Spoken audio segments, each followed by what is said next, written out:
where the mind is without fear and the head is held high, where knowledge is free.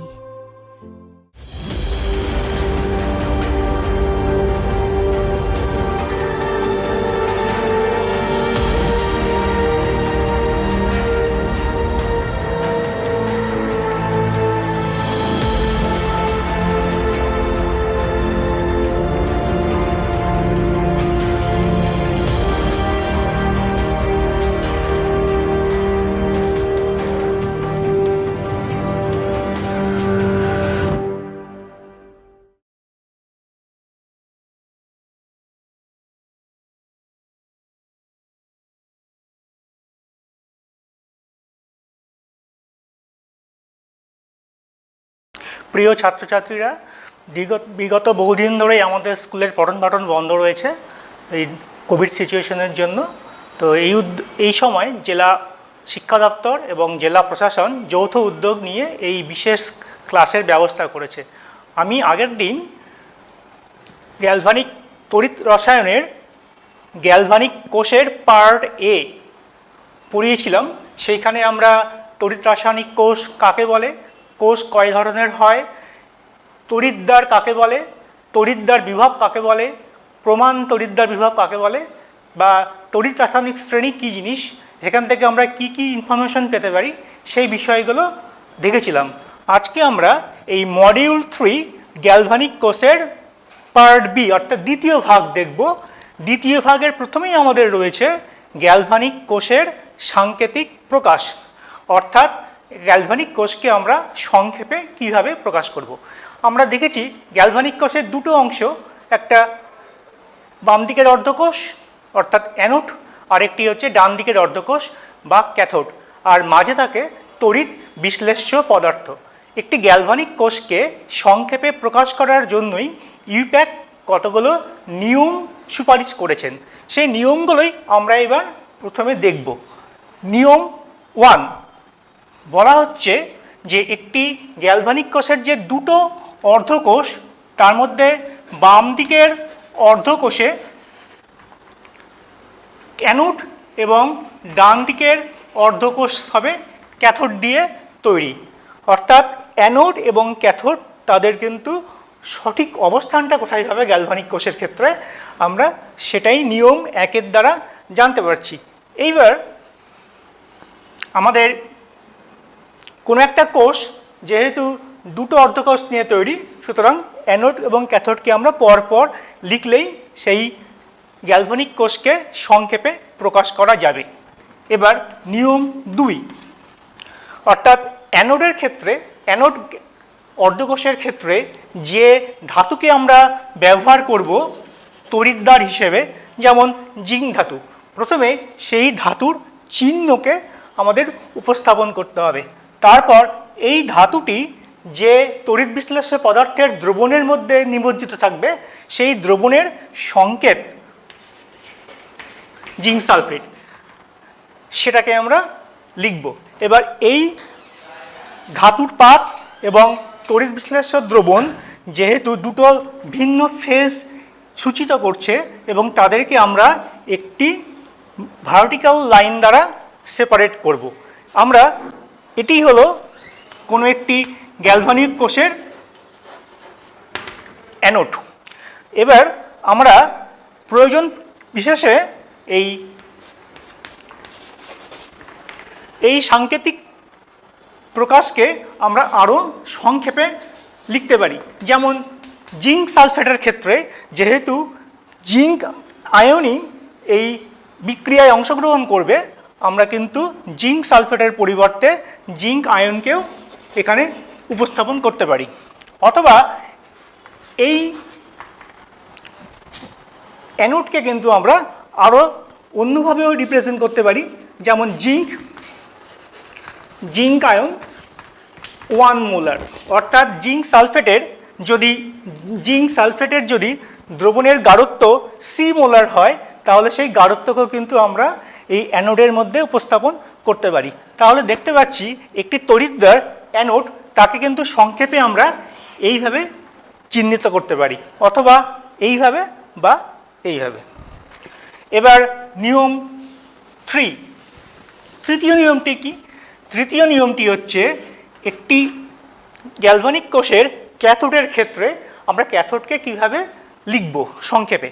প্রথমে ক্যাথোডের মধ্যে যে তড়িৎ বিশ্লেষ্য পদার্থ থাকবে সেই তড়িৎ বিশ্লেষ্য পদার্থের সংকেত লিখতে পারি। তারপর সেই তড়িৎ বিশ্লেষ্য পদার্থের মধ্যে যে ধাতুর তড়িৎদ্বার নিমজ্জিত থাকবে সেই ধাতুর চিহ্ন, এবং এই দুয়ের মাঝে আমরা একটি সিঙ্গেল ভার্টিক্যাল লাইন দিয়ে এই যে দুটো পদার্থ দুটো ভিন্ন ফেজে রয়েছে সেটাকে আমরা বোঝাতে পারি। আবার এই সাংকেতিক চিহ্নটাকে কিন্তু আমরা আরও সংক্ষেপে প্রকাশ করতে পারি কিভাবে? কপার আয়ন, যেহেতু এই বিক্রিয়ার ক্ষেত্রে কপার সালফেটের কপার আয়নই অংশগ্রহণ করবে, আমরা কিন্তু কপার সালফেটের সংকেতের পরিবর্তে কিউপ্রিক আয়নের চিহ্নকেও ব্যবহার করতে পারি, অথবা কপার। এবার যদি কপার সালফেট দ্রবণের মাত্রাও জানা থাকে তাহলে সেই মাত্রাকেও কিন্তু আমরা ক্যাথোডের সাংকেতিক প্রকাশের মধ্যে আনতে পারি। কীভাবে সেটা? তাহলে আমরা ধরে নাও এক্স মোলার কপার সালফেট নিয়েছি, তাহলে সেই কিউপ্রিক আয়নের গাঢ়ত্ব হবে এক্স মোলার। তাহলে আমরা কিন্তু কিউপ্রিক আয়নের সঙ্গে তার গাঢ়ত্বকেও এখানে আনতে পারলাম, তারপর সিঙ্গেল ভার্টিক্যাল লাইন দিয়ে কপার। তাহলে ক্যাথোডকে আমরা ঠিক এইভাবেই উপস্থাপন করব। এইবার নিয়ম 4, চতুর্থ নিয়মটি কি? এবার গ্যালভানিক কোষের দুটো অর্ধকোষকে যখন আমরা লবণ সেতু দিয়ে যোগ করব, সেই লবণ সেতুকে কিন্তু আমরা ডাবল ভার্টিক্যাল লাইন দিয়ে চিহ্নিত করব। যেমন আমি একটি গ্যালভানিক সেলকে সংক্ষেপে প্রকাশ করছি। সেই গ্যালভানিক সেলের অ্যানোড অর্ধকোষ জিঙ্ক এবং ক্যাথোড অর্ধকোষ কপার। তাহলে আমরা কিন্তু এই অ্যানোড এবং ক্যাথোড এই দুয়ের মাঝে একটি ডাবল ভার্টিক্যাল লাইন লিখেছি, অর্থাৎ ডাবল ভার্টিক্যাল লাইন বোঝাচ্ছে এই দুটো অর্ধকোষকে একটি সল্ট ব্রিজ দ্বারা কানেক্ট করা হয়েছে। তাহলে এই চারটে নিয়ম হচ্ছে ইউপ্যাক সুপারিশ করা নিয়ম, এবং এই চারটে নিয়মের সাহায্যে কিন্তু আমরা যে কোনো গ্যালভানিক কোষকে সংক্ষেপে সংকেতের সাহায্যে প্রকাশ করতে পারি। আমি আরও একটি কোষকে উপস্থাপন করছি এইভাবেই, ক্যাডমিয়াম আয়ন। এটি কোষের অ্যানোড অর্ধকোষ, যেটা বাম দিকে লেখা হয়েছে। আবার সিমিলারলি ক্যাথোডে আমরা ব্যবহার করছি হাইড্রোজেন অর্ধকোষকে।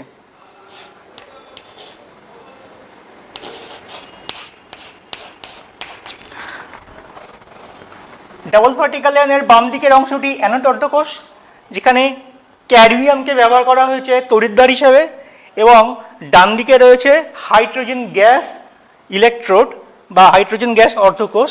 সেক্ষেত্রে দেখো আমরা হাইড্রোজেনকে যেহেতু গ্যাসীয় অবস্থায় ব্যবহার করছি, ওই জন্য গ্যাস জি এই সিম্বলটা ইউজ করা রয়েছে, এবং এক্ষেত্রে কিন্তু একটি নিষ্ক্রিয় তড়িৎদ্বার প্লাটিনাম ব্যবহার করা হয় যে কোনো গ্যাস ইলেকট্রোডের ক্ষেত্রে।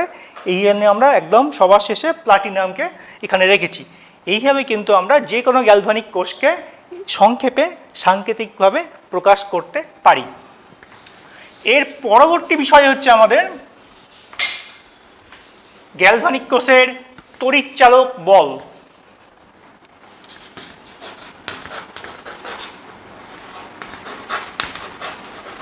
গ্যালভানিক কোষের তড়িৎচালক বল।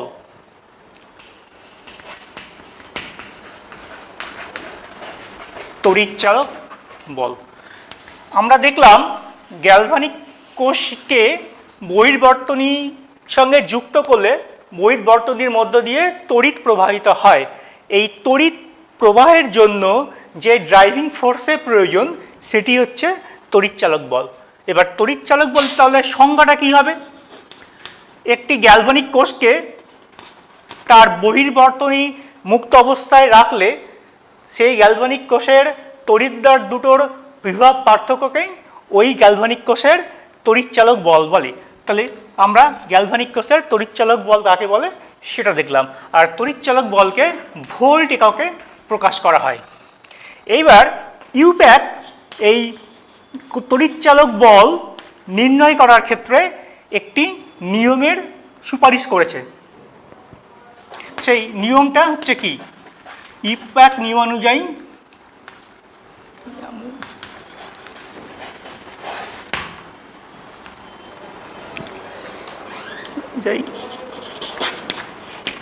তড়িৎচালক বল।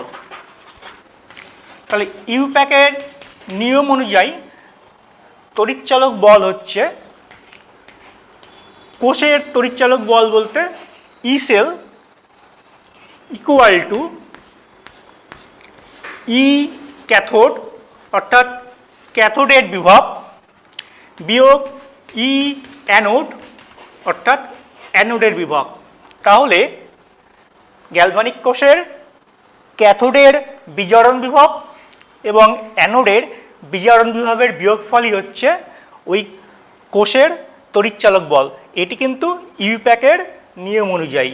এবার আমরা জানি কোষের ক্যাথোড যেহেতু ডান দিকে থাকে, আমরা এটাকে ই ক্যাথোডের পরিবর্তে অনেক সময় ই আর মানে ই রাইট হ্যান্ড ইলেকট্রোড বিয়োগ ই এল অর্থাৎ ই লেফট হ্যান্ড ইলেকট্রোড, অর্থাৎ ডান দিকের তড়িৎদ্বারের বিভব বিয়োগ বাম দিকের তড়িৎদ্বারের বিভব, এইভাবেও প্রকাশ করতে পারি।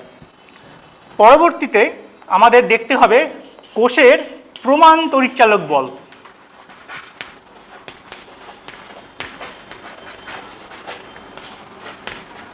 তাহলে কোষের প্রমাণ তড়িৎচালক বল বলতে আমরা কি বুঝব? প্রমাণ তড়িৎচালক বলকে আমরা সংক্ষেপে প্রকাশ করি ই নট সেল দিয়ে। E naught cell equal to E naught cathode বিয়োগ ই নট অ্যানোড, অথবা আমরা আগের মতোই একেও ই নট আর বিয়োগ ই নট এল এইভাবেও চিহ্নিত করতে পারি। তাহলে প্রমাণ তড়িৎচালক বল লেখার নিয়মটা হচ্ছে এটা, কিন্তু প্রমাণ তড়িৎচালক বল কাকে বলে? এখন কোনো গ্যালভানিক কোষে যে রাসায়নিক বিক্রিয়াটি হবে, সেই বিক্রিয়ায় অংশগ্রহণকারী পদার্থগুলোর উপাদানগুলো যদি আমরা এক সক্রিয় ভরে নেই, তাহলে তার ফলে কোষে উৎপন্ন তড়িৎচালক বলকে বলা হবে প্রমাণ তড়িৎচালক বল। ঠিক কোষের তড়িৎচালক বলের মতোই প্রমাণ তড়িৎচালক বল লেখার নিয়মটা কিন্তু একই, শুধু এক্ষেত্রে আমরা প্রমাণ অবস্থা বোঝানোর জন্য এই নট চিহ্নটাকে আমরা ব্যবহার করব। এইবার আমরা দেখব গ্যালভানিক কোষের তড়িৎচালক বল নির্ণয় কি করে করা হয়, অর্থাৎ এক্ষেত্রে বিজ্ঞানী নার্নস্টের একটি বিখ্যাত সমীকরণ রয়েছে, সেই সমীকরণটাই দেখব।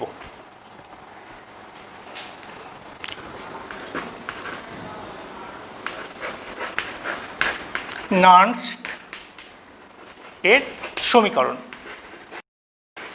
কোনো গ্যালভানিক কোষে যে রাসায়নিক বিক্রিয়াটি সংঘটিত হয়, সেই বিক্রিয়াকে যদি আমরা এইভাবে চিহ্নিত করি,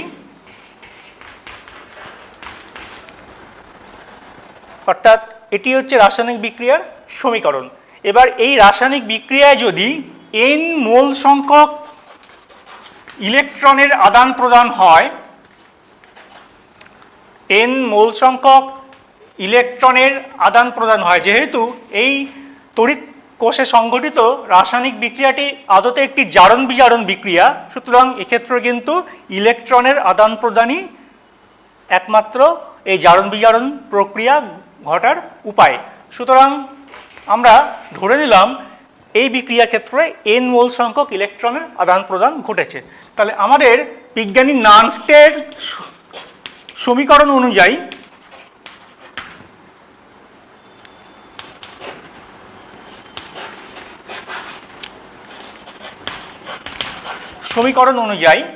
কোষের তড়িৎচালক বল, যাকে আমরা ই সেল দিয়ে চিহ্নিত করছি, ইকুয়াল টু ওই কোষের প্রমাণ তড়িৎচালক বল অর্থাৎ ই নট সেল বিয়োগ R T N F LN natural logarithm,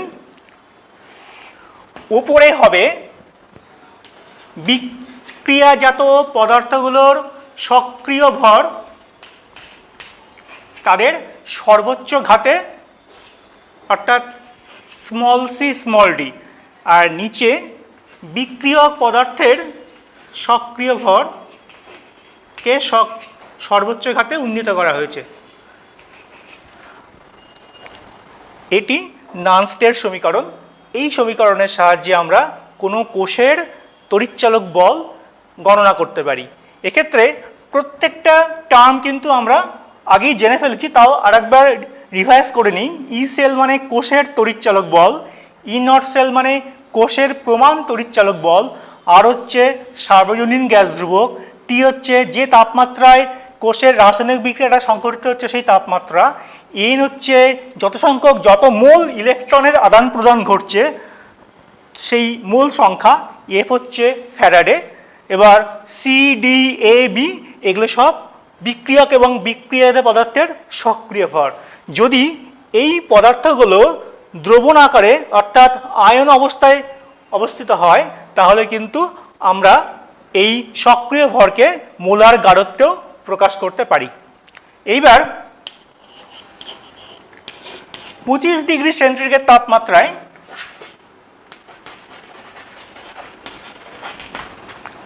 আর টি এফ এই তিনটে ধ্রুবক রাশি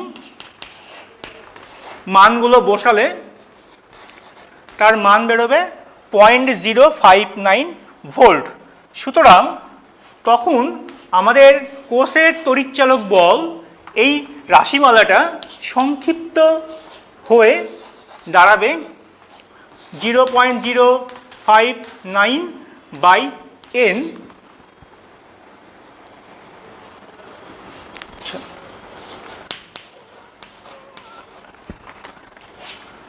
log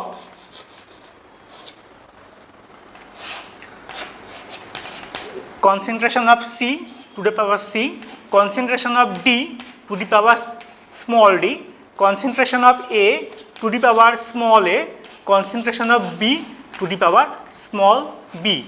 তাহলে এটি হচ্ছে আমাদের গ্যালভানিক কোষের তড়িৎচালক বল নির্ণয়কারী নানস্টের সমীকরণ। আমরা এই সমীকরণ প্রয়োগ করে বেশ কিছু নিউমেরিক্যাল প্রবলেম সলভ করব। এর পরবর্তী বিষয় আমাদের এক্ষেত্রে আমরা একটা উদাহরণ নিয়ে যদি জিনিসটা বোঝার চেষ্টা করি তাহলে আমাদের কাছে কিন্তু আরও সহজবোধ্য হবে। তাহলে প্রথমে আমরা একটি গ্যালভানিক কোষ বেছে নিলাম। ক্যাডমিয়াম 2+, এর গাঢ়ত্ব হচ্ছে C1 মোলার। কোষের অ্যানোড, এবার আমরা কোষের ক্যাথোডকে লিখব H+, যার গাঢ়ত্ব C2 মোলার। হাইড্রোজেন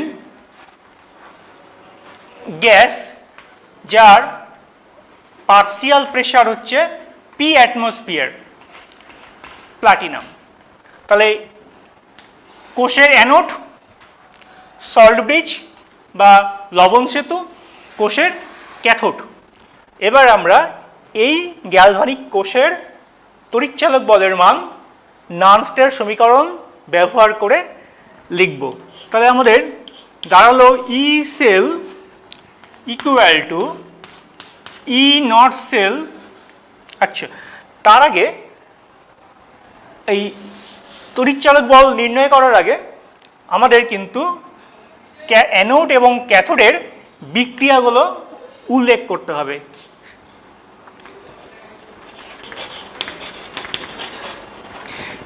অ্যানোড বিক্রিয়া কি হবে? অ্যানোড বিক্রিয়া, অ্যানোডে ক্যাডমিয়াম সলিড দুটো ইলেকট্রন ত্যাগ করে ক্যাডমিয়াম আয়নে পরিণত হবে, অর্থাৎ ক্যাডমিয়ামের জারণ হবে।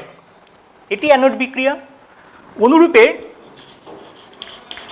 ক্যাথোড বিক্রিয়া আমরা কিভাবে উপস্থাপন করব?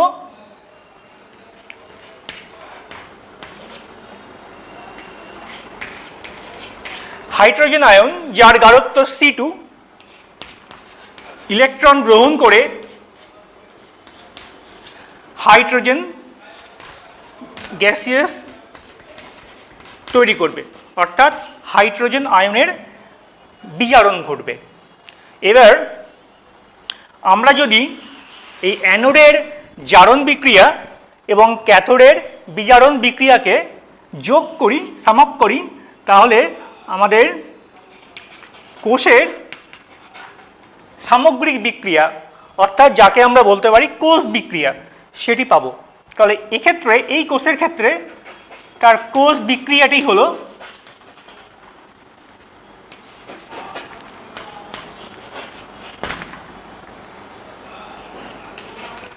Cadmium solid plus twice H plus যার গাঢ়ত্ব C2, তারপরে ক্যাডমিয়াম 2 প্লাস যার গাঢ়ত্ব C1 প্লাস হাইড্রোজেন যে গ্যাসিয়াস অবস্থায় রয়েছে এবং যার পার্শিয়াল প্রেশার P অ্যাটমসফিয়ার। তাহলে এটি হচ্ছে সামগ্রিক কোষ বিক্রিয়া। আমরা এই সামগ্রিক কোষ বিক্রিয়াকে ব্যবহার করব নার্নস্টের সমীকরণ থেকে এই কোষের তড়িৎচালক বল নির্ণয়ের ক্ষেত্রে। তাহলে সেক্ষেত্রে আমরা লিখতে পারি E cell equal to E naught cell, অর্থাৎ কোষের প্রমাণ তড়িৎচালক বল বিয়োগ RT বাই 2F ln কোষ বিক্রিয়ার বিক্রিয়াজাত পদার্থ ক্যাডমিয়াম আয়ন তার গাঢ়ত্ব ইন্টু হাইড্রোজেন গ্যাসের সক্রিয় ভর বাই সলিড ক্যাডমিয়ামের সক্রিয় ভর ইন্টু হাইড্রোজেন আয়নের গাঢ়ত্বের বর্গ। দেখো আমরা এই ভগ্নাংশের লবে বিক্রিয়াজাত পদার্থের সক্রিয় ভরগুলোকে এখানে রেখেছি এবং হরে রেখেছি বিক্রিয়ক পদার্থের সক্রিয় ভরগুলো। এবার কিন্তু আমরা এই সমীকরণকে আরও কিছুটা সরলীকরণ করতে পারি। কীভাবে? যদি এই কোষ বিক্রিয়াটা 25 ডিগ্রি সেন্টিগ্রেড তাপমাত্রায় ঘটে, তাহলে আমরা কিন্তু এক্ষেত্রে RT বাই F এর পরিবর্তে 0.059/2 এক্ষেত্রে আমরা 2 লিখেছি কেন? কারণ এই কোষ বিক্রিয়া দেখো দুটি ইলেকট্রনের আদান প্রদান ঘটেছে, অর্থাৎ ক্যাডমিয়াম 2টো ইলেকট্রন বর্জন করেছে অ্যানোডে, আবার ক্যাথোডে হাইড্রোজেন আয়ন 2টো ইলেকট্রন গ্রহণ করেছে। এই জন্য কিন্তু আমরা এক্ষেত্রে n এর মান 2 বসিয়েছি। এবার দেখো ক্যাডমিয়াম আয়নের গাঢ়ত্ব কিন্তু আমাদের এই কোষের দিয়ে দেওয়া রয়েছে, সেটা হচ্ছে C1। তাহলে আমরা কিন্তু ক্যাডমিয়াম আয়নের গাঢ়ত্বের পরিবর্তে এখানে C1 এর মানটা বসিয়ে দেব। আবার তার সঙ্গে যে হাইড্রোজেন গ্যাস ক্যাথোডে ব্যবহৃত হয়েছে তার আংশিক চাপ P অ্যাটমসফিয়ার, সুতরাং সেই P অ্যাটমসফিয়ারের মান আমরা এক্ষেত্রে বসিয়ে দেব।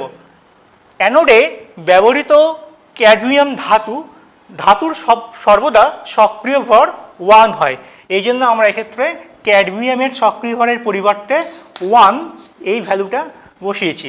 আর হাইড্রোজেন আয়ন তার গাঢ়ত্ব C2 আমাদের কিন্তু সেটা কোষের সাংকেতিক চিহ্নের মধ্যেই দেওয়া আছে, তাহলে আমরা এখানে C2 তার স্কোয়ার, অর্থাৎ C1 P এবং C2 এদের মান কিন্তু আমাদের এই কোষের মধ্যেই দেওয়া থাকবে। সেই মানগুলো যদি আমরা বসাই, নিয়ে এই সমীকরণটা যদি সরলীকরণ করি, তাহলে কিন্তু আমরা এই গ্যালভানিক কোষের তড়িৎচালক বলের মান পেয়ে যাব।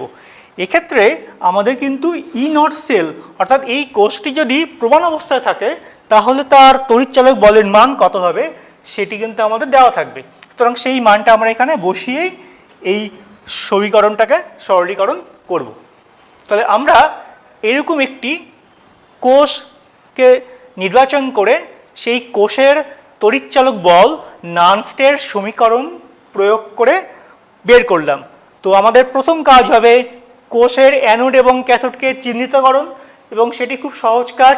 বাম দিকের অংশ অ্যানোড, ডান দিকের অংশ ক্যাথোড, এবং তারপরে অ্যানোডের বিক্রিয়া এবং ক্যাথোডের বিক্রিয়া এই দুটোকে সেপারেটভাবে লেখা, তারপর এই দুটো বিক্রিয়া সমাপ্ত করে সামগ্রিক কোষ বিক্রিয়াকে প্রকাশ করা, তারপর সেই কোষ বিক্রিয়া থেকেই কিন্তু নানস্টের সমীকরণ থেকে আমরা এই কোষের তড়িৎচালক বলের মান পাচ্ছি।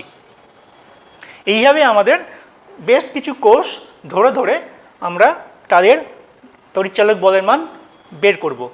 এর আগের দিন মনে পড়ছে কিনা দেখো আমরা এই গ্যালভানিক কোষের তড়িৎচালক বল যদিও নয়, সেটা ছিল হচ্ছে যে কোনো তড়িৎদ্বারের তড়িৎচালক বল নানস্টের সমীকরণ ব্যবহার করে কিন্তু বের করেছি।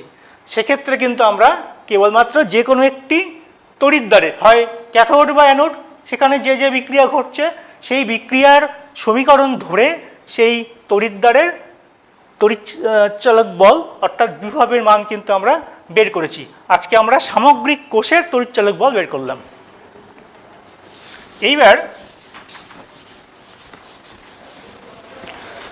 আমরা নানস্টের সমীকরণের সাহায্যে কোনো গ্যালভানিক কোষে সংঘটিত রাসায়নিক বিক্রিয়ার সাম্য ধ্রুবকের মান কি করে বের করা যায় সেটি দেখব। কি দেখব?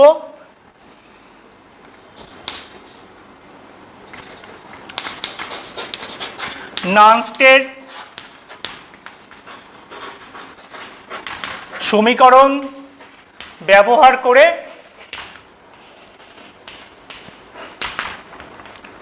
কোষ বিক্রিয়ার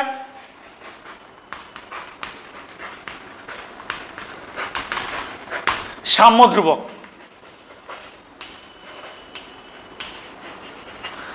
ধ্রুবক নির্ণয়।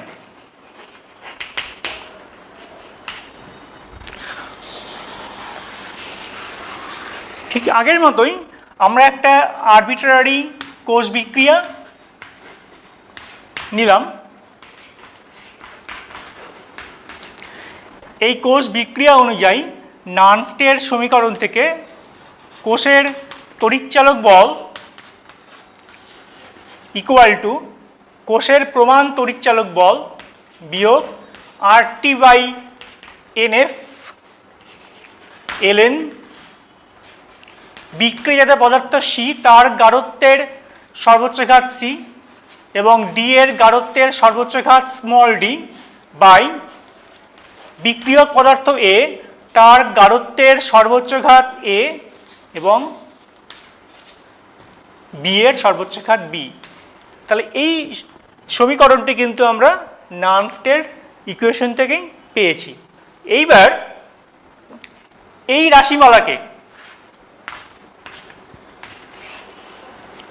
রাশিমালাকে কিন্তু আমরা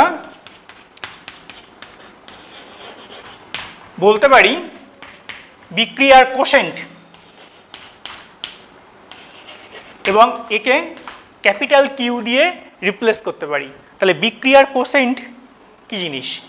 বিক্রিয়ার কোশেন্ট হচ্ছে কোনো একটি রাসায়নিক বিক্রিয়ার যে কোনো মুহূর্তে বিক্রিয়াত পদার্থের সক্রিয় ভর আর বিক্রিয়ক পদার্থের সক্রিয় ভরের অনুপাত। এবার এই রাসায়নিক বিক্রিয়া যদি সাম্যাবস্থায় চলে যায় তাহলে আমরা এই বিক্রিয়ার কোশেন্ট কিউকে রিপ্লেস করতে পারি এই কোষ বিক্রিয়ার সাম্য ধ্রুবক দিয়ে।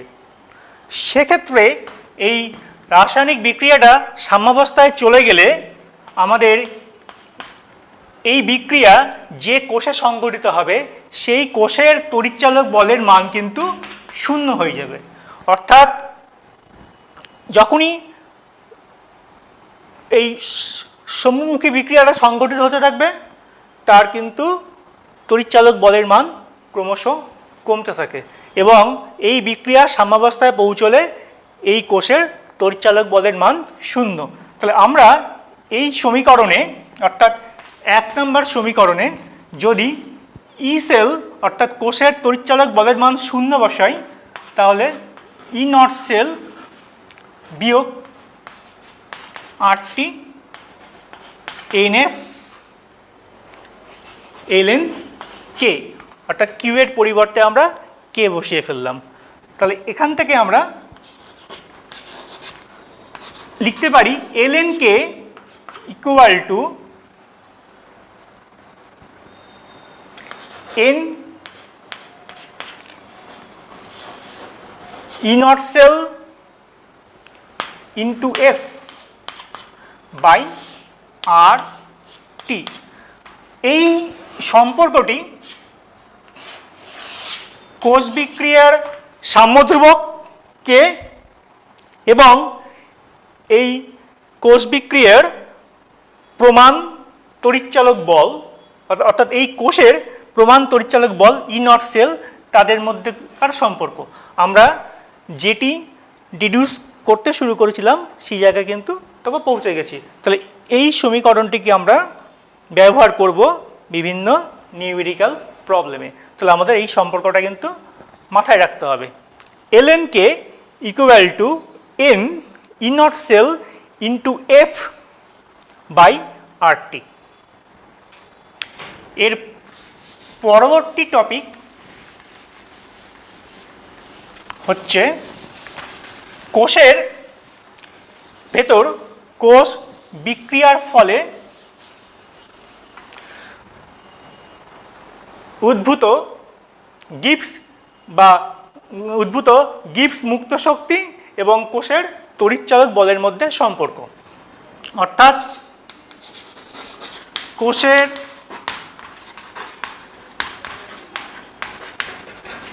তড়িৎচালক বল ও গিবস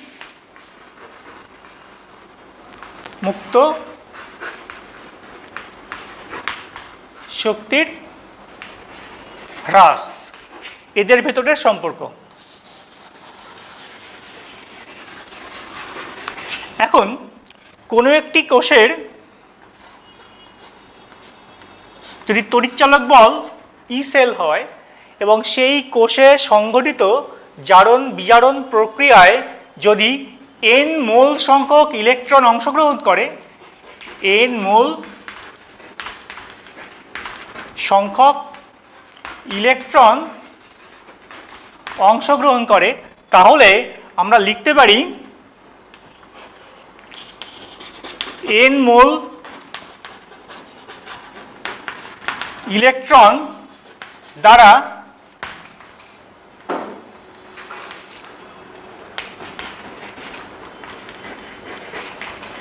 প্রবাহিত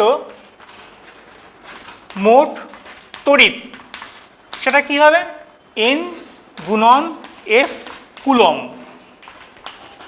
আমরা জানি যে 1 মোল ইলেকট্রন দ্বারা পরিবাহিত তড়িতের পরিমাণ 1 ফ্যারাডে। সুতরাং n মোল ইলেকট্রন দ্বারা পরিবাহিত তড়িতের পরিমাণ n গুণন F কুলম্ব। এবার কোষের ভেতর রাসায়নিক বিক্রিয়ার ফলে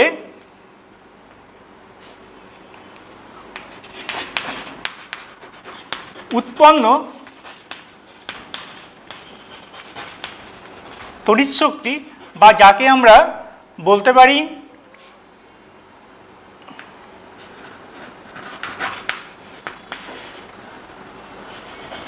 তড়িৎ কার্য, বৈদ্যুতিক কার্য বা তড়িৎ কার্য ইকুয়াল টু আমরা জানি যে প্রবাহিত মোট তড়িৎ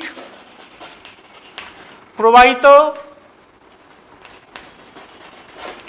মোট তড়িৎ ইন্টু ওই কোষের বিভব প্রভেদ। অর্থাৎ কোনো গ্যালভানিক কোষে যখন একটি জারণ বিজারণ প্রক্রিয়া সংঘটিত হয় তার ফলে রাসায়নিক শক্তি তড়িৎ শক্তিতে রূপান্তরিত হয় এবং এই উৎপন্ন তড়িৎ শক্তি বা যাকে আমরা বলতে পারি বৈদ্যুতিক কার্য, তার মান নির্ধারিত হয় ওই রাসায়নিক প্রক্রিয়ার ফলে প্রবাহিত মোট তড়িতের পরিমাণ আর ওই তড়িৎদ্বার দুটো যে বিভব প্রভেদে রয়েছে তাদের গুণফল দ্বারা। তাহলে আমরা এই তড়িৎ কার্যকে যদি ডাব্লু দিয়ে চিহ্নিত করি তাহলে আমাদের প্রবাহিত মোট তড়িতের পরিমাণ এন ইন্টু এফ আর বিভব প্রভেদ যদি হয় ই সেল তাহলে দাঁড়ালো তড়িৎ কার্য equal to N E cell F. আর আমরা তাপগতিবিদ্যার নিয়ম অনুযায়ী জানি যখন কোনো রাসায়নিক প্রক্রিয়ায় গিবস মুক্ত শক্তির মুক্তি ঘটে সেই শক্তি কিন্তু তড়িৎ শক্তি রূপে গ্যালভানিক কোষে উৎপন্ন হয়, অর্থাৎ উৎপন্ন তড়িৎ শক্তি বা বৈদ্যুতিক কার্য সেটি রাসায়নিক প্রক্রিয়ার ফলে গিবস মুক্ত শক্তির যে হ্রাস ঘটে তার সঙ্গে সমান। তাহলে আমরা এই রাসায়নিক প্রক্রিয়ায় যদি গিবস মুক্ত শক্তির হ্রাসকে আমরা মাইনাস ডেল জি দিয়ে চিহ্নিত করতে পারি, তাহলে minus del G equal to N E cell into F, বা del G equal to minus N E cell into F. তাহলে এটি হচ্ছে কোনো গ্যালভানিক কোষের রাসায়নিক বিক্রিয়ার ফলে গিবস মুক্ত শক্তির হ্রাসের সঙ্গে সেই কোষ থেকে প্রাপ্ত তড়িৎচালক বলের মধ্যেকার সম্পর্ক। Del G equal to minus N E cell into F. এবার যদি আমাদের কোষে যে পদার্থগুলো নেওয়া হয়েছে যদি সেইগুলোর সক্রিয় ভর 1 হয় তাহলে সেক্ষেত্রে কিন্তু আমরা প্রমাণ গিবস মুক্ত শক্তির পরিবর্তন ইকুয়াল টু মাইনাস এন প্রমাণ কোষের তড়িৎচালক বল ইন্টু এফ পাবো। তাহলে আমাদের এই দুটো সম্পর্ক মনে রাখতে হবে এবং এই দুটো সম্পর্ক থেকে কিন্তু আমাদের কিছু গাণিতিক সমস্যার সমাধান করতে হতে পারে। তাহলে আমাদের কোষের তড়িৎচালক বল আর কোষে সংঘটিত রাসায়নিক প্রক্রিয়ায় মুক্ত গিবস মুক্ত শক্তির হ্রাসের সঙ্গে সম্পর্কটি এখানে স্থাপিত হলো। এবার এই সম্পর্কটি কিন্তু আমাদের বিভিন্ন ইন্টারপ্রিটেশনের জন্য, অর্থাৎ কোনো একটি কোষে আদৌ কোনো রাসায়নিক প্রক্রিয়া সংঘটিত হবে কি হবে না সেটাও কিন্তু আমরা এই সম্পর্ক থেকেই নির্ধারণ করতে পারি। তাহলে সম্পর্কটি আমি আবার লিখছি, del G equal to minus N E cell into F. এইবার যদি ই সেল পজিটিভ কোয়ান্টিটি হয় তাহলে ডেল জি হবে নেগেটিভ কোয়ান্টিটি। তার মানে ডেল জি নেগেটিভ মানে আমরা এখান থেকে ইন্টারপ্রিট করতে পারি যে কোষ বিক্রিয়া যেটি কোষের মধ্যে সংঘটিত হবে সেই কোষ বিক্রিয়া কিন্তু স্বতঃস্ফূর্তভাবে ঘটবে, স্বতঃস্ফূর্তভাবে ঘটবে, স্বতঃস্ফূর্ত ঘটবে।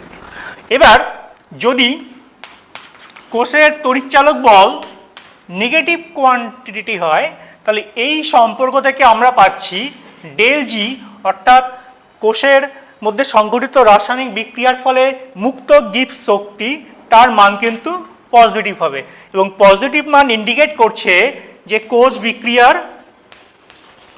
ওই কোষে কোষ বিক্রিয়া সংঘটিত হবে না।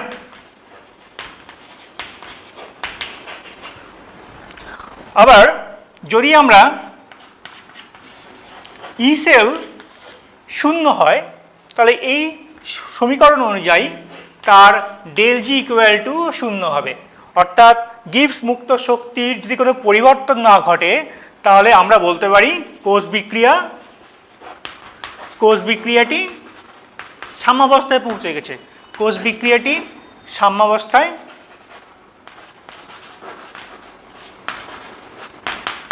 সাম্যাবস্থায় পৌঁছেছে। তাহলে আমরা কিন্তু এই রিলেশন থেকে দেখো অনেকগুলো ইন্টারপ্রিটেশন টানতে পারলাম। এই তিনটে ইন্টারপ্রিটেশন আমাদের এখান থেকে টানতে পারলাম। তার মানে দেখতে পাচ্ছ কোনো কোষের ক্ষেত্রে তার কোষ বিক্রিয়াটি যদি সত্যি করে সংঘটিত হয় তাহলে কিন্তু আমরা সেই কোষ থেকে তড়িৎচালক বল পাবো, অর্থাৎ সেই কোষের সাহায্যে আমরা রাসায়নিক শক্তিকে তড়িৎ শক্তিতে রূপান্তরিত করতে পারবো। এরপরে আমাদের বিচার্য বিষয় ব্যাটারি। আমরা বিভিন্ন ধরনের ব্যাটারি দেখে এসেছি।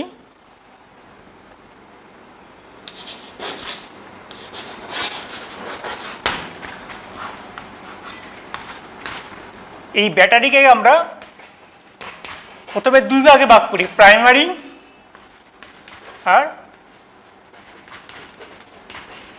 সেকেন্ডারি। যেমন আমাদের খুব পরিচিত নির্জল কোষ বা ড্রাই সেল, এই ব্যাটারিগুলো প্রাইমারি গোত্রের। প্রাইমারি গোত্রের মানে এক্ষেত্রে যে পদার্থগুলো ব্যবহার করা হয়, যত সময় গড়ায় পদার্থগুলোর গাঢ়ত্ব আস্তে আস্তে কমতে থাকে এবং একসময় সেই পদার্থ কিন্তু নিঃশেষিত হয়ে যায়। অর্থাৎ পদার্থ নিঃশেষিত হয়ে গেলে সেই ব্যাটারি কিন্তু আমাদের কোনো তড়িৎ প্রবাহ বহির্বর্তনীতে দিতে পারে না, সুতরাং তখন ওই ব্যাটারি কিন্তু আমাদের ফেলে দিতে হয়। অর্থাৎ সেখান থেকে আমরা পুনরায় তড়িৎ শক্তি ফেরত বা তড়িৎ শক্তি পাবো না।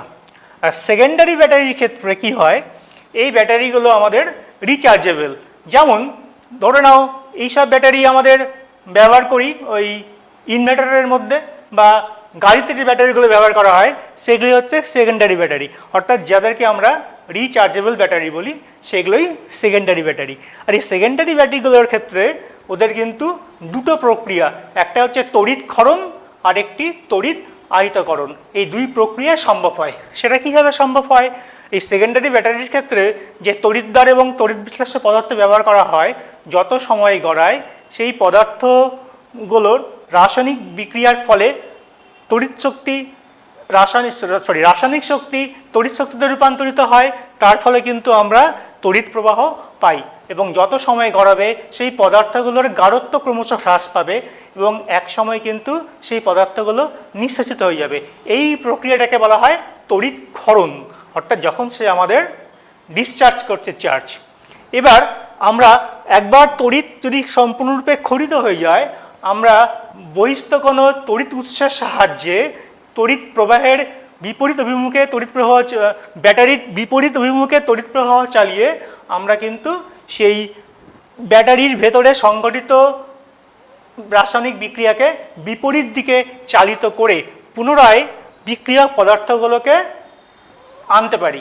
অর্থাৎ সেক্ষেত্রে কিন্তু আমাদের সেই ব্যাটারি সেই প্রক্রিয়াটাকে বলা হচ্ছে তড়িৎ আহিতকরণ, অর্থাৎ এই ব্যাটারিগুলো পুনরায় তড়িৎ ক্ষরণ এবং তড়িৎ আহিতকরণের মধ্য দিয়েই যাবে। কিন্তু এক সময় কি হয়, এই দুই প্রক্রিয়া যদিও রিভার্সিবল বা পরাবর্ত প্রক্রিয়া, কিন্তু এক সময় ব্যাটারির কার্যকারিতা ধীরে ধীরে হ্রাস পায়, তখন আমাদের অন্য নতুন ব্যাটারি দিয়ে সেগুলোকে রিপ্লেস করতে হয়। তাহলে সেকেন্ডারি ব্যাটারির ক্ষেত্রে দেখতে পেলাম তড়িৎ ক্ষরণ আর তড়িৎ আহিতকরণ, এই দুই প্রক্রিয়ায় সম্ভব হয়। আর প্রাইমারি ব্যাটারির ক্ষেত্রে কিন্তু কেবলমাত্র সে তড়িৎ ক্ষরণই করে, হ্যাঁ, কিন্তু তার তড়িৎ আহিতকরণ সম্ভব নয়। সেই জন্য তড়িৎ ক্ষরণ সম্পূর্ণ হলে সেই ব্যাটারি আমাদের কাছে আর ব্যবহারযোগ্য থাকে না। এরপরে আমরা প্রাইমারি ব্যাটারি হিসেবে যেমন নির্জল কোষ আমরা নিচু ক্লাসেই পড়ে এসেছি, তার কার্যপ্রণালী তার গঠন কেমন, আমি কিন্তু সেখানে আর যাচ্ছি না। আমরা নতুন করে যেটা শিখলাম সেকেন্ডারি কোষ, যেক্ষেত্রে তড়িৎক্ষরণ এবং তড়িৎ আহিতকরণ দুই প্রক্রিয়ায় সংঘটিত হতে পারে, সেই সেকেন্ডারি ব্যাটারির আমি একটি গঠনচিত্র আঁকছি এবং তার কার্যপ্রণালী বোঝার চেষ্টা করব। তবে আমরা চেষ্টা করছি সেকেন্ডারি ব্যাটারির একটা ছবি আঁকা।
দেখো একটি পাত্রে 4টি তোমার সীসার পাত ব্যবহার করা হয়েছে।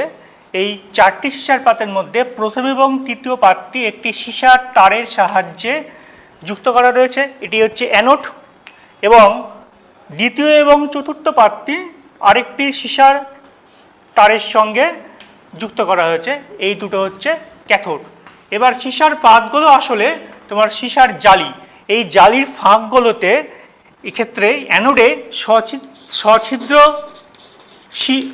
লেড ব্যবহার করা হয়েছে, এবং এই ক্যাথোড জালিগুলোর ভেতরে ফাঁকগুলোতে আমরা লেড অক্সাইড ব্যবহার করেছি। আর তড়িৎ বিশ্লেষ্য পদার্থ হিসেবে ব্যবহার করা হয়েছে লঘু সালফিউরিক অ্যাসিড। তাহলে এক্ষেত্রে দুটি অ্যানোড এবং দুটি ক্যাথোড পরস্পরের সঙ্গে কিন্তু সমান্তরালভাবে রয়েছে, এবং অ্যানোড এবং ক্যাথোড এরা কিন্তু পর্যায়ক্রমে রয়েছে। এটি হচ্ছে একটি acid accumulator cell, accumulator cell. এবার এক্ষেত্রে অ্যাসিড ব্যবহৃত হচ্ছে বলে অ্যাসিড সেল বলা যেতে পারে, বা তোমরা লেডকে ব্যবহার করছি বলে তড়িৎদ্বারগুলোতে লেড অ্যাসিড সেল বলা যেতে পারে। কিন্তু অ্যাকুমুলেটর এই কথার অর্থ কী? অ্যাকুমুলেটর মানে যেহেতু এই কোষগুলোতে কিন্তু আমরা তড়িৎ শক্তি সঞ্চয় করে রাখতে পারি, অর্থাৎ একবার সম্পূর্ণরূপে তড়িৎ খরিত হয়ে গেলে আমরা বহিস্থ তড়িৎ উৎসের সাহায্যে তার মধ্যে বিপরীত রাসায়নিক বিক্রিয়া ঘটিয়ে আমরা কিন্তু সেই বহিস্থ তড়িৎ শক্তি এই কোষের মধ্যে কিছুদিনের জন্য সঞ্চয় করে রাখতে পারি। এই জন্যই এগুলোকে বলা হচ্ছে অ্যাকুমুলেটর সেল বা সঞ্চয়ক কোষ। আমরা এবার দেখব এই কোষের মধ্যে তোমার কীভাবে কোষ বিক্রিয়া হয়। যখন তড়িৎ ক্ষরণ হয়, তড়িৎ ক্ষরণের সময় অ্যানোডে কী হবে? লেড ইলেকট্রন বর্জন করে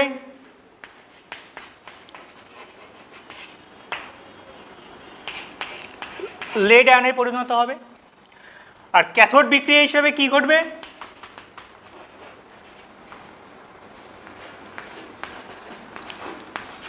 লেড অক্সাইড, যাকে আমরা ব্যবহার করেছি ক্যাথোডের মধ্যে,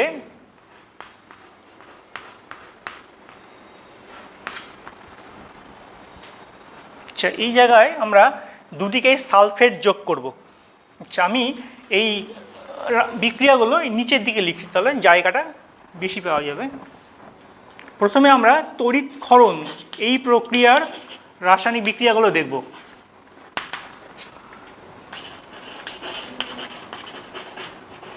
অ্যানোডে লেড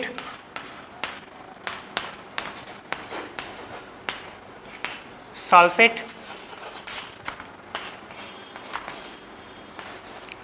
লেড সালফেট প্লাস দুটো ইলেকট্রন, অর্থাৎ লেড ইলেকট্রন ত্যাগ করে লেড সালফেটে পরিণত হচ্ছে। আর ক্যাথোডে কি হচ্ছে? ক্যাথোডে হচ্ছে lead oxide plus 4H plus sulphate anion plus 2 electron পরিণত হচ্ছে লেড সালফেট প্লাস জল। তাহলে দেখো অ্যানোডে ঠিক জারণ প্রক্রিয়া ঘটছে, আর ক্যাথোডে কিন্তু ইলেকট্রন গ্রহণের মাধ্যমে বিজারণ প্রক্রিয়ায় সংঘটিত হচ্ছে। আমরা এবার অ্যানোড বিক্রিয়া আর ক্যাথোড বিক্রিয়াকে যদি সাম আপ করি, তাহলে আমাদের যেটা দাঁড়াবে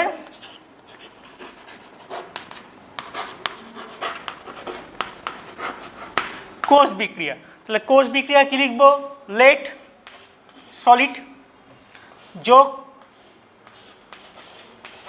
lead dioxide plus sulphuric acid, arrow দিয়ে লেড সালফেট প্লাস জল। তাহলে দেখো এই সামগ্রিক কোষ বিক্রিয়াটা আমরা এক্ষেত্রে পেলাম। তাহলে যত সময় গড়াবে, যেহেতু দেখতে পাচ্ছি সালফিউরিক অ্যাসিড অ্যানোড এবং ক্যাথোড ওই দুই বিক্রিয়াতেই কিন্তু খরচ হচ্ছে, সুতরাং এই লঘু সালফিউরিক অ্যাসিডের কিন্তু গাঢ়ত্ব আস্তে আস্তে কমবে। আর আমরা এও দেখতে পাচ্ছি যে বিক্রিয়ার ফলে জল উৎপন্ন হচ্ছে, তাহলে গাঢ়ত্ব যত কমতে থাকবে এই কোষের কিন্তু অর্থাৎ তার কার্যক্ষমতা আস্তে আস্তে হ্রাস পাবে, অর্থাৎ তার তড়িৎ প্রবাহ করার ক্ষমতা হ্রাস পাবে। তখন আমরা বহিস্থগণ তড়িৎ উৎসকে ব্যবহার করে এই তড়িৎদ্বারের ঠিক উল্টো দিকে তড়িৎ প্রবাহ চালনা করে আমরা এই কোষ বিক্রিয়ার ঠিক বিপরীত বিক্রিয়াটা সংঘটিত করব। সেক্ষেত্রে লেড সালফেট জল যুক্ত হয়ে লেড অক্সাইড সালফিউরিক অ্যাসিড তৈরি হবে, অর্থাৎ বিক্রিয়ক পদার্থ দুটো কিন্তু আমরা পুনরায় ফিরে পাবো, এবং এই প্রক্রিয়াটাকে বলা হচ্ছে তড়িৎ আহিতকরণ। এই তড়িৎ আহিতকরণ আর তড়িৎ ক্ষরণ এই দুই বিপরীত প্রক্রিয়া চলতে থাকবে। তাহলে আমাদের এই লেড অ্যাসিড অ্যাকুমুলেটর কোষ বা সেল অর্থাৎ সঞ্চয়ক কোষ, তার গঠন কেমন, তার রাসায়নিক বিক্রিয়া কিভাবে হয় সেটা দেখলাম। এবার এই ধরনের কোষের কিন্তু আমাদের মোটামুটি 2 ভোল্টের মতো তড়িৎচালক বল দিতে পারে। আর এই কোষগুলোকে যদি আমরা একাধিক কোষকে শ্রেণী সমবায়ে যুক্ত করতে পারি, 3টি বা 6টা বা 9টা এইভাবে যদি শ্রেণী সমবায়ে যোগ করা যায়, তাহলে এর মাল্টিপল হয়ে যাবে 3 গুণ বা 6 গুণ, ঠিক আছে, বা 9 গুণ মাল্টিপল হয়ে তার মোট তড়িৎচালক বলের মানও কিন্তু 6 ভোল্ট বা 12 ভোল্ট, হ্যাঁ, এইভাবে আস্তে আস্তে বাড়তে থাকবে। এরপরে আমাদের বিচার্য বিষয় জ্বালানি কোষ।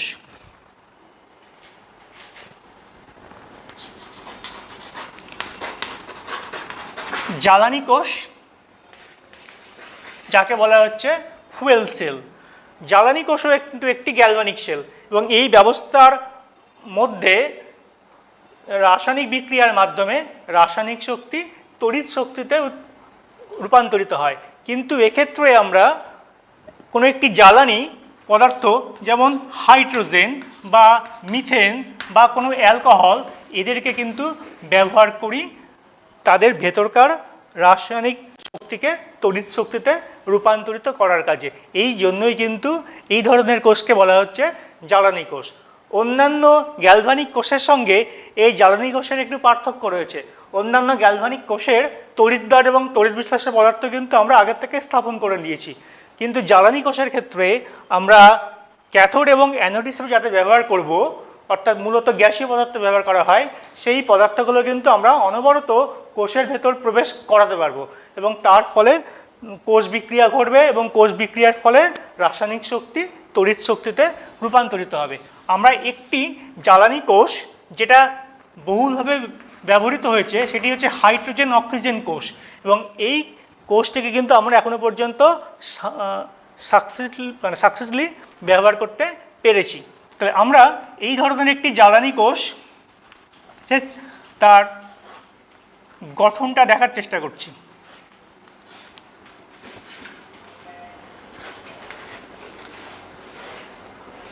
গঠন খুব সিম্পল।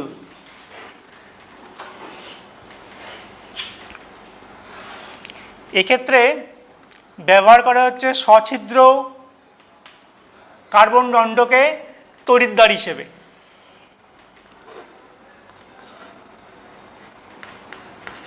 সছিদ্র কার্বন দণ্ড তড়িৎদ্বার, এই তড়িৎদ্বারের ভেতরে আমরা পটাশিয়াম হাইড্রোক্সাইডের উষ্ণ জলীয় দ্রবণকে নিচ্ছি তড়িৎ বিশ্লেষ্য পদার্থ হিসেবে।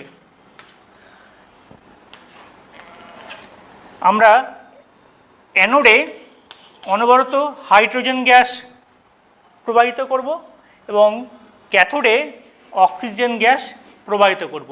এক্ষেত্রে জ্বালানি কিন্তু হাইড্রোজেন গ্যাস, আর অক্সিজেন তার দহনে সহায়তা করবে। তো এক্ষেত্রে আমাদের আগের মতোই অ্যানোড বিক্রিয়া কি হবে, হাইড্রোজেন গ্যাস প্লাস তড়িৎ বিশ্লেষ্য পদার্থ থেকে প্রাপ্ত হাইড্রোক্সিল আয়ন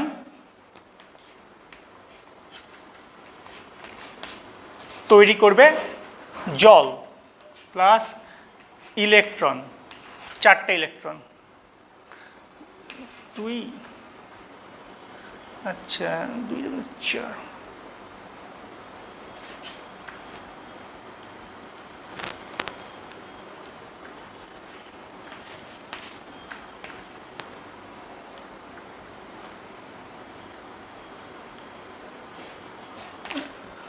এটা হলো অ্যানোড বিক্রিয়া।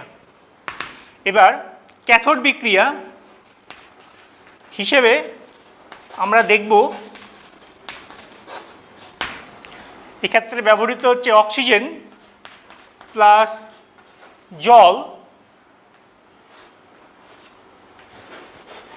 তৈরি করবে হাইড্রক্সাইড অ্যানায়ন, আচ্ছা প্লাস 4 ইলেকট্রন। তাহলে দেখো অ্যানোড বিক্রিয়াতে হাইড্রোজেনের জারণ ঘটছে, কারণ হাইড্রোজেন ইলেকট্রন ত্যাগ করছে, আর ক্যাথোড বিক্রিয়ায় অক্সিজেন ইলেকট্রন গ্রহণ করছে বলে এক্ষেত্রে তার বিজারণ ঘটছে।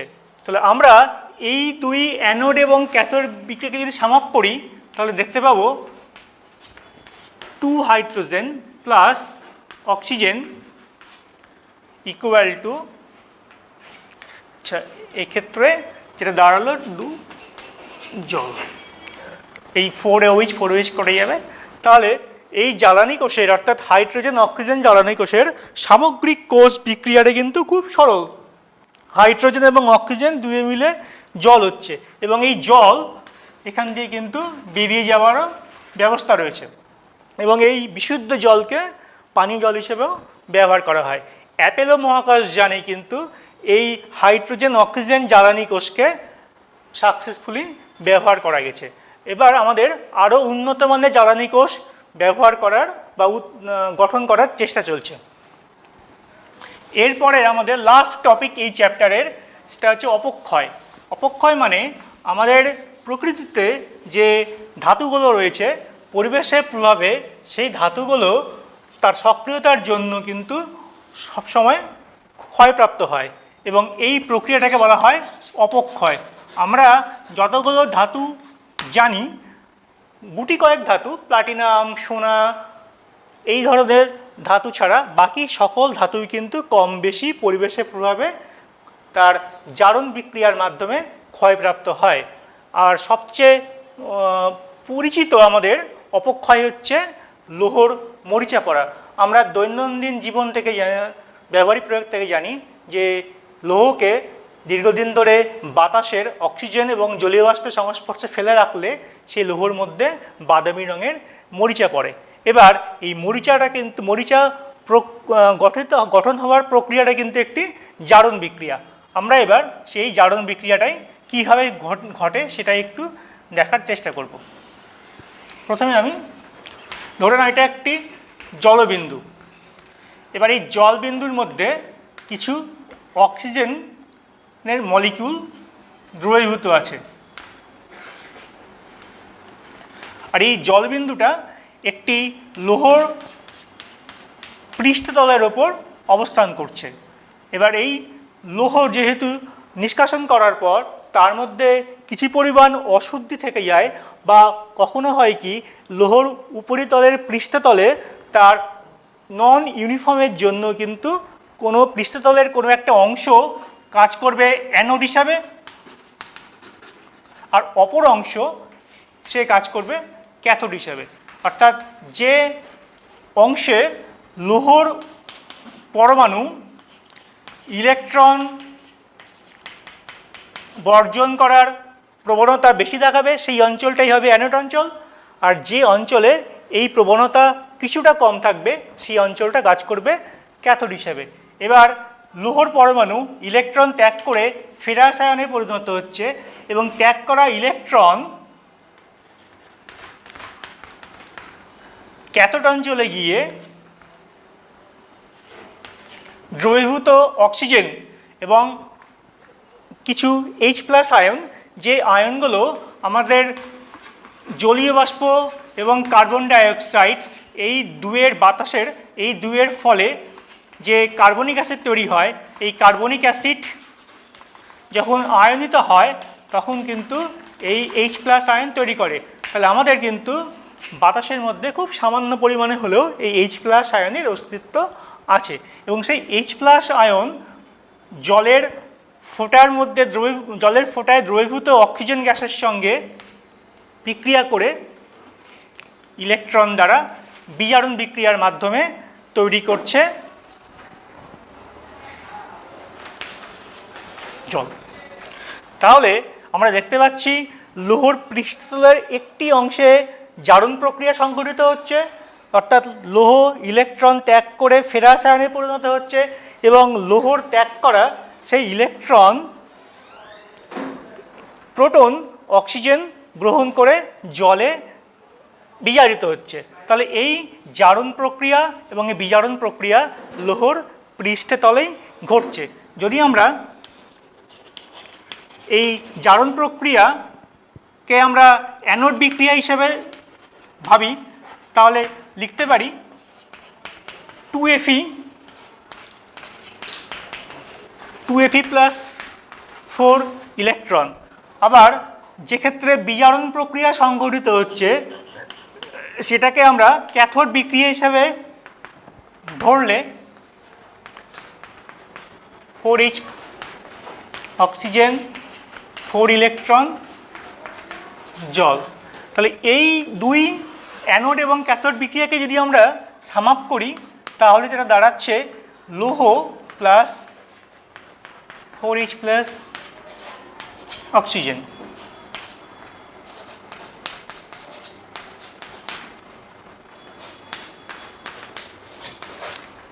এই সামগ্রিক প্রক্রিয়াটা লৌহর মরিচা পড়ার জন্য দায়ী। তো আমরা এই ক্ষেত্রে আরেকটা জিনিস লক্ষ্য করি, এই প্রক্রিয়া কিন্তু আমরা এখনো পর্যন্ত লৌহ ফেরাস আয়নে জারিত হওয়াই লক্ষ্য করতে পারছি। এবার আমাদের এই উৎপন্ন ফেরাস আয়ন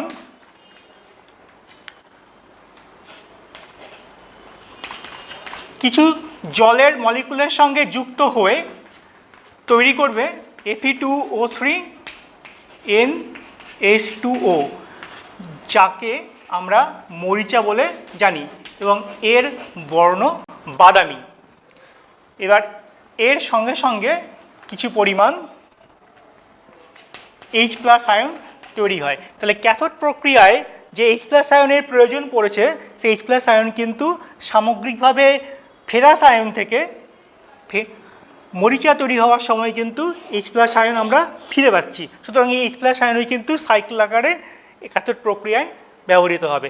তাহলে আমরা দেখতে পেলাম এই মরিচা, লৌহর উপর যে মরিচা পড়ে সেটি কিন্তু একটি জারণ বিজারণ বিক্রিয়া এবং লৌহর পৃষ্ঠতলের একটি অংশ অ্যানোড এবং অপর অংশ ক্যাথোড হিসেবে কাজ করে এই তড়িৎ রাসায়নিক প্রক্রিয়াটি সম্পূর্ণ করছে, যার ফলে লৌহর উপর কিন্তু বাদামি রঙের আস্তরণ অর্থাৎ মরিচা পড়ে। তো আমরা এও জানি যদি লৌহকে আমরা বিশুদ্ধ অবস্থায় নিষ্কাশন করে রাখতে পারি তাহলে কিন্তু তার উপর মরিচা পড়ার প্রভাব অনেকটাই কমবে, কিন্তু সেই বিশুদ্ধ লৌহ নিষ্কাশন করতে অনেক খরচ ব্যয় সাপেক্ষ। এই কারণে কিন্তু আমাদের এই ব্যয় সাপেক্ষ প্রক্রিয়ার মধ্যে না গিয়েও কম ব্যয় সাপেক্ষ প্রক্রিয়া আমরা লৌহ নিষ্কাশন করি আমাদের দৈনন্দিন জীবনে ব্যবহারের জন্য। তাহলে আমরা আজকে এই তড়িৎ রসায়ন এই চ্যাপ্টার কিন্তু এখানেই শেষ করলাম। এর পরবর্তী চ্যাপ্টার হবে।